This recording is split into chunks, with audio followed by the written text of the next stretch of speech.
Au commencement c'était, je te promets de te rester fidèle dans le bonheur et dans les épreuves, dans la santé et la maladie, et de t'aimer tous les jours de ma vie jusqu'à ce que la mort nous sépare. Eh bien, malheureusement, tels sont les engagements auxquels nous ne tenons presque jamais. Bienvenue dans cet autre numéro de violence conjugale, on en parle. Et aujourd'hui, nous parlons du cas d'infidélité dans les couples, qui est un cas plus vieux que le monde de violence conjugale. Le saviez-vous? L'infidélité est une violence psychologique brutale qui peut provoquer en la personne trahie des secousses plus dangereuses, plus intenses que le tsunami, et ainsi conduit cette personne à la dépression, à la folie ou même à la mort. Je me rappelle d'une phrase que m'avait confiée ma mère lorsqu'elle avait découvert la première infidélité de mon père, que je cite. « J'avais été frappée par des vertiges énormes. J'avais la tête qui tournait et je voyais comme des étoiles. Et je me suis mise à marcher dans tous les sens. J'aurais également pu me faire écraser par un véhicule, car étant tellement déboussolée. Surtout, qu'à ma découverte, sa réponse avait été « Donc tu croyais qu'avec toutes les belles femmes ici au monde, je ne vais me consacrer qu'à toi seule. » Quelle réponse inhumaine et cruelle! Surtout que ma mère me disait qu'elle ne savait pas qu'un homme pouvait être infidèle, qu'elle ne savait pas qu'une femme pouvait être infidèle. Donc elle ignorait totalement l'infidélité en fait. Dans tous les cas, ce n'est pas du cas de ma mère que je devrais parler aujourd'hui, mais je vais parler du cas de l'infidélité de Cérédier envers sa femme Aline avec la chanteuse José. Ayant premièrement trompé son épouse avec la chanteuse José, il avait demandé pardon et avait demandé une seconde chance où il a encore fauté parce que après avoir donné un fils à José, il lui a donné un second fils et pourtant il était censé avoir brisé la relation pour se consacrer à sa femme, à sa famille et ainsi honorer les engagements du mariage. Écoutons-le dans cet extrait. Je ne vais pas étaler toute ma vie ici, je ne vais pas parler de ma vie en tant que telle parce que je sais que vous n'en avez rien à foutre. Mais c'est très important de m'exprimer ici parce que c'est de Facebook que tout est parti. C'est rumeur, c'est dit et c'est non dit. Donc je pense que je me dois de dire quelque chose. Donc c'est un peu ça. Le but de cette vidéo, en fait, c'est pour éclaircir des points vis-à-vis déjà de la chante féminine. Voilà, sont nos mamans, c'est-à-dire mes soeurs, mes tantes, mes cousines, tout ça et tout. Donc toutes les femmes, en tout cas dans le monde entier, je dirais. Donc ça fait vraiment mal, d'accord. Quand je reçois des messages, mais vraiment sensés, pas les injures, pas les... Moi je m'en fous, les injures c'est pas un souci pour moi. Mais des messages sensés, des femmes qui ont mal quand elles voient certaines choses ou certains commentaires qui sont adressés, tu vois, à ma femme ou à José. Voilà, donc parce que ça fait mal, parce que le vrai problème c'est que les fautifs dans cette histoire c'est pas ni la mère de mes enfants ni José, c'est bien moi. Mais je vous respecte, vous les hommes, il n'y a pas de souci, je vous respecte vraiment, mais vous n'êtes pas sains, arrêtez de casser la tête aux gens s'il vous plaît. Vous êtes là, vous faites des commentaires, vous écrivez des choses, vous faites des pages sur Facebook, vous expliquez ceci, cela. Pourtant, vous-même, là, vous vivez une vie de merde, excusez-moi. Voilà. Celui qui n'a jamais eu de go à gauche, à droite, tant mieux, je m'excuse. D'accord? Mais maintenant, quand les gens essaient de vivre leur vie, qu'elle n'est pas propre à vos yeux, ben, il y a la façon de faire, il y a la façon de dire les choses. Mais vous, les hommes, vous n'avez rien à me dire. Je vous dis, ça tâche. Vous n'avez rien à me dire. Donc, cette vidéo, c'est seulement pour donner mon point de vue, pas mon point de vue, mais pour essayer de donner une explication et dire ce que je ressens au plus profond de moi-même par rapport à tout ce qui s'est passé depuis là. Donc c'est vrai, je reconnais que vis-à-vis de la mère de mes enfants, j'ai foutu la merde, c'est clair. Ça se fait pas. D'accord? Et je vais pas vous dire voilà, comment elle s'est sentie et tout. Parce que vous les femmes, vous avez réagi, vous avez dit si c'était vous, ça allait vraiment vous blesser, ça allait vous faire mal. C'est normal, c'est la pure vérité. Et la mère de mes enfants, elle était vraiment mal. Parce qu'elle a vraiment pris un coup. Et elle s'attendait vraiment pas à ce genre de choses et tout. Et voilà. je me suis vraiment fait petit devant elle et je lui ai dit toute la vérité. Et voilà, j'ai fait ce que, franchement, mon cœur m'a dit de faire parce que on peut tout dire, mais bon, chacun de nous a une conscience. Donc quand tu sais que tu as foutu la merde, il y a la façon de reconnaître les choses et de demander pardon. Et quand je lui demande pardon, ça vient du fond du cœur parce que, voilà, je pense qu'elle ne méritait pas ça. Elle ne mérite pas ça. Donc du coup, quand tu sais que tu as fait quelque chose de mal à quelqu'un, et de surcroît, voilà, quelqu'un avec qui tu as passé je ne sais pas combien d'années, qui t'a donné des enfants, ça fait vraiment mal. Ça fait vraiment mal. Donc je me suis senti vraiment sale, ça c'est clair, vis-à-vis d'elle. Parce que, ouais, c'est des choses qui blessent. Donc, le commentaire des femmes qui disaient, ouais, oh, sa pauvre femme, oh, la mère de ses enfants, oh. Franchement, ce genre de commentaires me touchait plus que les injures que les gens disaient, il est ici, il est là, ça ne m'importe même pas, je m'en fous. Chacun peut juger, chacun peut dire ce qu'il veut, mais chacun a sa vie. Et on ne vit qu'une seule fois. Donc, je ne vais même pas regarder ce que les gens disent ou ce que les gens pensent de moi. Tant que je ne mange pas chez quelqu'un. Donc, j'ai les moyens de ma politique, je vis ma vie au calme. Mais sans faire de mal autour de moi. Et les personnes à qui j'ai fait mal, c'est à la mère de mes enfants et à Ali. Donc, c'est un peu ça. Voilà. Je répète, à la mère de mes enfants et à Julie. Toutes les deux. Parce que vous les hommes, là, quand vous allez draguer les beaux, quand vous allez faire les trucs dehors, vous ne trompez pas vos femmes. Vous dites la vérité aux filles dehors. C'est-à-dire vous dites que ouais, vous allez draguer, vous dites que ouais, j'ai 3 go ici, il y a 4 go là. Arrêtez de m'emmerder. Et ce direct là n'est même pas pour vous, donc vous pouvez vous déconnecter.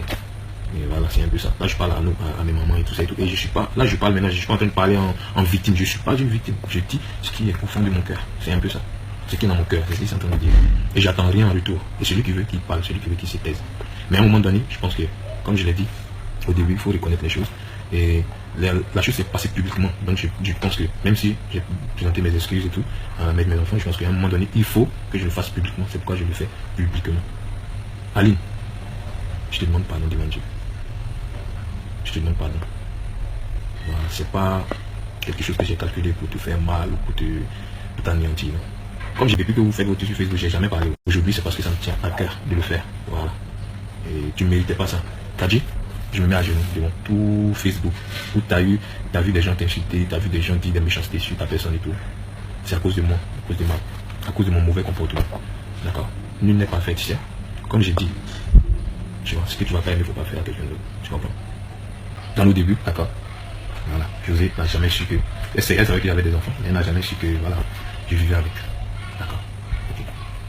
Parce que vous avez dit pourquoi? C'est des non-dits. C'est vrai qu'au début, voilà, elle était avec quelqu'un.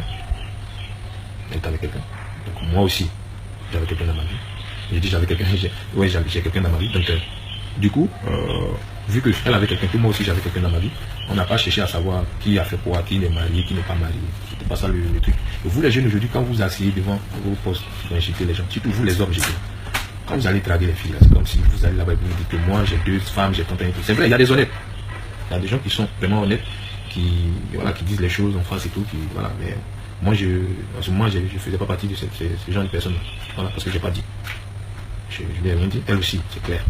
Chacun était là comme ça et puis bon, c'était dans quelque chose où la base n'avait pas été, voilà, comme quoi, ouais, tel explique si, moi ma vie c'est ça, moi ma vie c'est ça. Et de toute façon, elle savait qu'il avait des enfants, donc forcément, avec quelqu'un, d'accord. Et moi je voyais sur les réseaux qu'elle était avec quelqu'un, tout ça et tout, parce que je voyais les photos. Et il n'y avait pas de plan défini, c'est-à-dire faire un enfant ou bien faire 2 ans, 3 ans ensemble, il n'y avait rien de défini. D'accord. Voilà. C'est un jeune qui a vu une go qui est parti vers elle. C'est tout. Ça s'arrête là. Après, on se voyait, clair. Après, vu qu'elle ne pouvait pas gérer 2 hommes, elle a arrêté avec son mec. Parce que, qui m'excuse, mais bon, j'ai pas besoin de parler de lui là dans cette vidéo, ça ne me concerne pas. Voilà. Mais voilà. Elle m'a dit que ça n'avait pas plu, ils ont arrêté. Et c'est pas sur ma demande qu'ils ont arrêté, ou quoi que ce soit, c'est pas que je lui ai promis quoi que ce soit, et puis bon, elle a dit non. C'est parce qu'elle se sentait bien avec moi. Et ça s'est fait comme ça. D'accord. Ok. Donc après ça, elle tombe enceinte et il y a des trucs autour. Parce que c'est clair, quand elle me dit qu'elle est enceinte, là je vois l'ampleur que les choses. Je vois l'ampleur de la chose en fait. L'ampleur que les choses vont prendre après. Donc on discute comme de grandes personnes. Et vu que c'est une chrétienne, et qu'elle est d'une famille chrétienne, elle est d'une famille chrétienne, et que son éducation ne lui permet, ça ne lui permet pas d'enlever la grossesse, tout ça et tout. Il n'a jamais été question de parler d'avortement. D'accord. Donc pendant ce temps-là, c'était un moment difficile pour elle et pour moi, parce que en ce moment, tu te poses plein de questions dans la tête, en fait. Mais une chose est claire, c'est que quand tu fais quelque chose, il faut assumer. Donc après, elle est enceinte, l'enfant est là. Il fallait assumer. Et à la maison, c'est clair que Aline, elle n'était pas bien. Elle n'était pas bien, mais j'essayais plus ou moins de la rassurer. Et je pense que jusque-là, j'ai quand même essayé de la rassurer, dans le sens où, voilà, elle a compris qu'il y a, dans la vie, il y a plein de choses qui peuvent arriver, tu vois. C'est un peu ça. Mais arrêtez, d'accord, de vouloir incriminer un tel ou un tel. Et arrêtez de porter un jugement quand vous ne savez rien. C'est vrai, Aline, tu as eu mal. Je reviens à toi parce que tout à l'heure, je t'ai eu au téléphone. Je sais ce que tu m'as dit. Tu me disais, qu'est-ce que tu m'as fait? Et pourquoi tu m'as dit plein de choses, tu vois un peu. Mais après, tu as eu la réponse. Je t'ai dit ce qui était ça, tu vois un peu. Et ce que je t'ai dit, tu le sais. Et t'aimes pas que je t'expose sur les réseaux sociaux, t'aimes pas que je parle de toi, tu veux pas que je fasse quoi que ce soit. Ça, c'est clair. Mais aussi, il faut que tu comprennes une chose. Je suis pas parfait. Je suis pas parfait. Je suis comme tout le monde. Il a fait des ballons. Moi, j'ai grandi à Bourg. Il a fait des ballons. Il a fait aujourd'hui que je suis là où je suis. D'accord. Mais je suis comme tout le monde. Je fais des erreurs. Voilà. Je mens. Je dis des choses pas vraies. Et après, voilà, ça retombe sur moi. Et je trouve encore un autre truc à dire. Donc, personnellement, devant tout Facebook, là, Aline, je te demande pardon. José, je te demande pardon. Je vous demande pardon. Pardon de vous avoir exposé, d'accord? Pardon de vous avoir fait passer des moments très difficiles. Je suis désolé pour tout. Après tout ceci, je me pose la question à savoir si Dieu était inconscient lorsqu'il disait que l'homme quittera son père et sa mère, s'attachera à sa femme, afin que tous deux ne forment qu'un. Était-il inconscient? Non, c'est parce qu'il savait que les êtres humains en étaient capables. Et on a pour coutume de dire dans la société que l'infidélité de la femme fait plus mal que l'infidélité de l'homme. D'où ça vient? Est-ce que la femme a un cœur qui est en os ou bien qui a du caillou à la place du cœur? Non. Que ce soit l'infidélité du côté de l'homme ou l'infidélité du côté de la femme, cela fait très mal.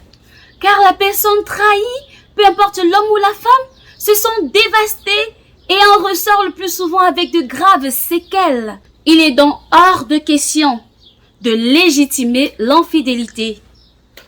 Il est hors de question de légitimer l'infidélité de l'homme et condamner celle de la femme, qui en fait ne sont que des résultats palpables du manque d'éducation sexuelle que l'on devrait transmettre à notre progéniture à la base.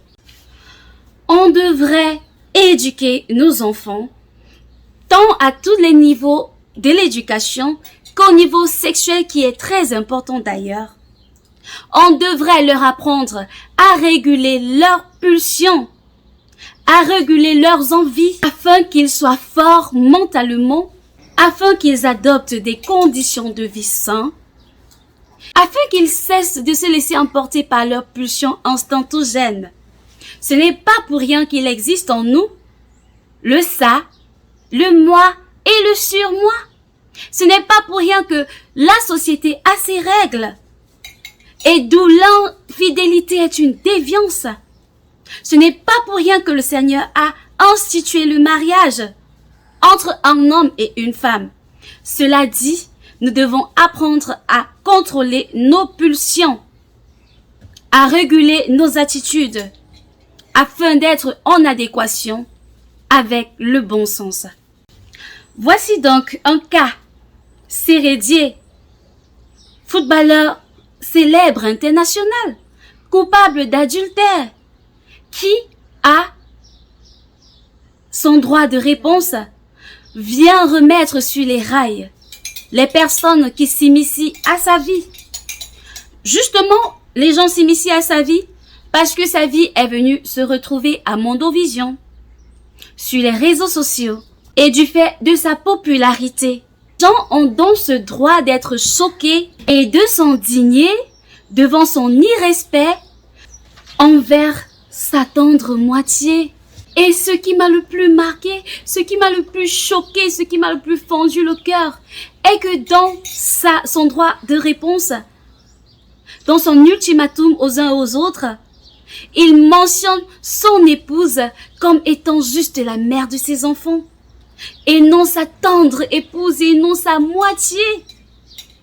Nous voyons là un manque de considération.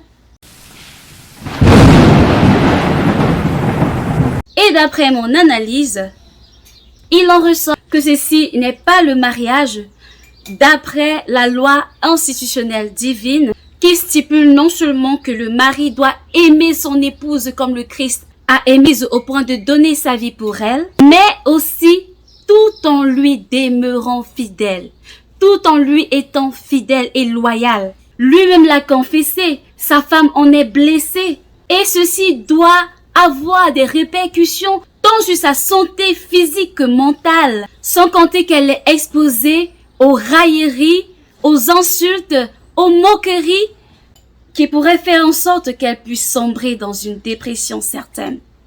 Il est vrai, chacun vit sa vie comme bon lui semble. Mais surtout sans oublier que la société a des normes et des lois préétablies qui nous indexeraient lorsqu'on s'en dérobe. N'est libre en fait que celui qui se soumet aux lois de la société qui l'abrite. Sans oublier de préciser que ceci n'est qu'un jugement de fait par rapport aux choses, à la réalité telle qu'elle se présente à nous.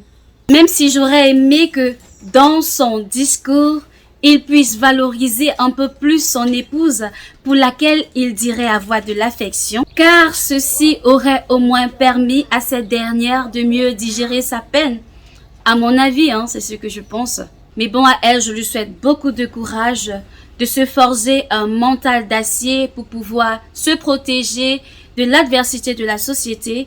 Et quant à vous, mes chers abonnés et à mes nouveaux abonnés, je vous exhorte de liker la vidéo, de la commenter, de la partager, afin qu'elle atteigne les extrémités de la terre et interpelle plus d'une personne au changement. Abonnez-vous et invitez les autres à s'abonner afin qu'ensemble nous puissions combattre les fléaux qui minent la société, les fléaux qui minent le mariage et son intégrité, et conscientisions dans le but d'apporter des solutions bénéfiques pour tous. Je suis Maria MT et je vous donne rendez-vous à la prochaine. Portez-vous bien, travaillez votre mindset, à la fidélité, au bon sens, à l'épanouissement dans le mariage. À la prochaine.